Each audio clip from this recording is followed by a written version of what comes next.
नमस्कार। आज हम एक अहम मुद्दे पर बात कर रहे हैं, सरकारी सेवाओं में आरक्षण। जी, और खास तौर पे हम देखेंगे कि अपॉइंटमेंट यानी नियुक्ति और प्रमोशन मतलब पदोन्नति में ये कैसे काम करता है। हमारे पास जो जानकारी है वो ज्यादातर केंद्रीय सरकारी संगठनों जैसे भारतीय डाक विभाग की नीतियों पर आधारित है। और ये नीतियां, जैसा कि स्रोत बताते हैं, इनका मूल उद्देश्य तो यही है कि जो समुदाय ऐतिहासिक रूप से पीछे रह गए उन्हें बराबरी के मौके मिले। बिल्कुल। तो चलिए इसे थोड़ा खोल कर समझते हैं। शुरुआत करते हैं सीधी भर्ती यानी डायरेक्ट रिक्रूटमेंट से। ठीक है, अगर भर्ती ओपन कंपटीशन के जरिए हो रही है, मतलब अखिल भारतीय स्तर पर परीक्षा वगैरह से, तो आरक्षण कैसे लागू होता है? हाँ, तो इसमें नियम काफी स्पष्ट हैं।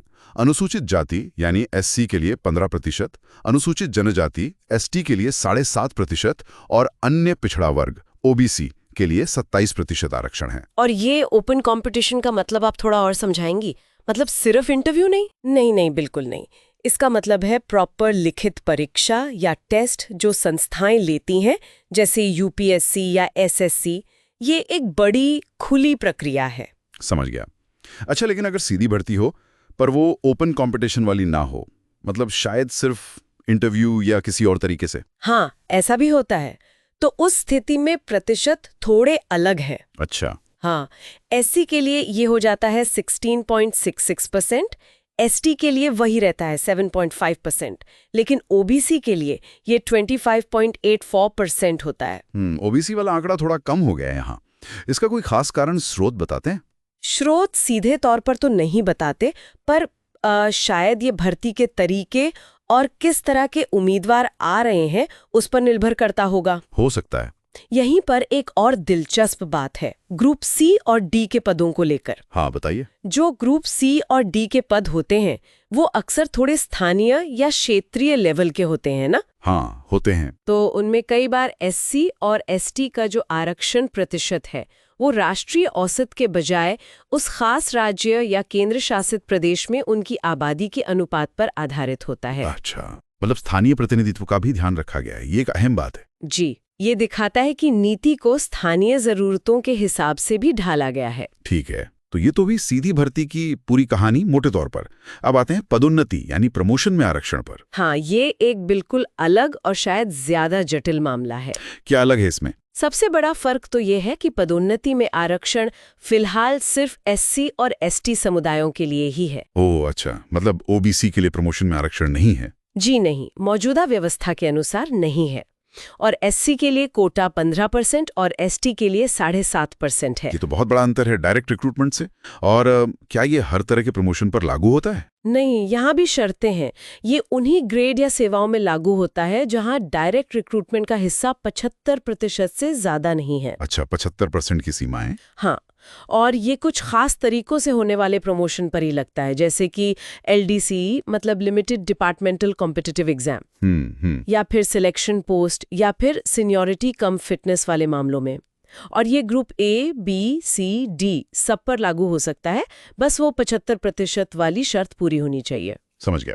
इसमें हमने सुना है कुछ कानूनी पहलू भी हैं। सुप्रीम कोर्ट का कोई फैसला और सरकारी आदेश का जिक्र था स्रोतों में। हाँ बिल्कुल, जरनैल सिंह बनाम लक्ष्मी नारायण गुप्ता मामले में सुप्रीम कोर्ट का एक महत्वपूर्ण फैसला आया था। जी। उसी फैसले के बाद सरकार ने 12 अप्रैल 2022 को एक ऑफिस मेमोरेंडम मतलब ओएम जारी किया। और उसमें क्या था? उसमें प्रमोशन में आरक्षण लागू करने के लिए कुछ शर्तें रखी गईं।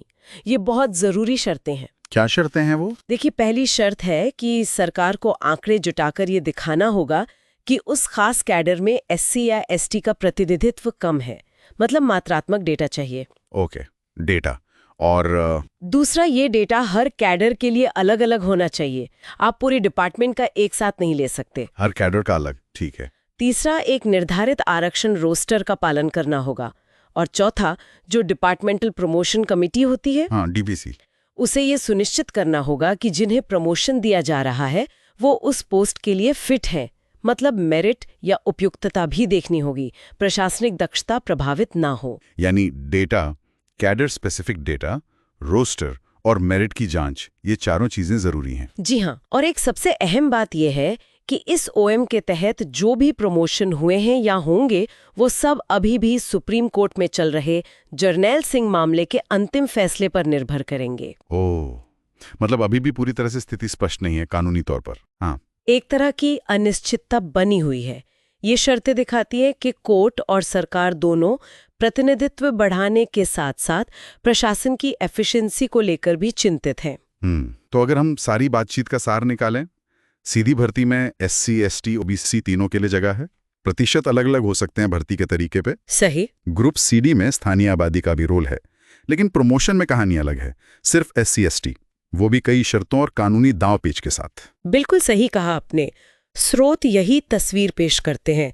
इन नियमों का मकसद दोहरा है, पिछड़े वर्गों का पर्याप्त प्रतिनिधित्व और प्रशासन की कार्यकुशलता। और यहीं पर वो बड़ा सवाल उठता है जिसके बारे में स्रोत भी सोचने पे मजबूर करते हैं जी, कि क्या असलियत में, जमीनी हकीकत में इन दोनों लक्ष्यों, प्रतिनिधित्व और दक्षता के बीच सही संतुलन बन पा रहा है? और अगर बन रहा है या नहीं बन रहा है तो उसका असर क्या हो रहा है सरकारी कामकाज पर, कर्मचारियों के मनोबल पर? हाँ, ये वो सवाल है जिस पे शायद और गहराई से सोचने और पड़ताल करने की जरूरत है।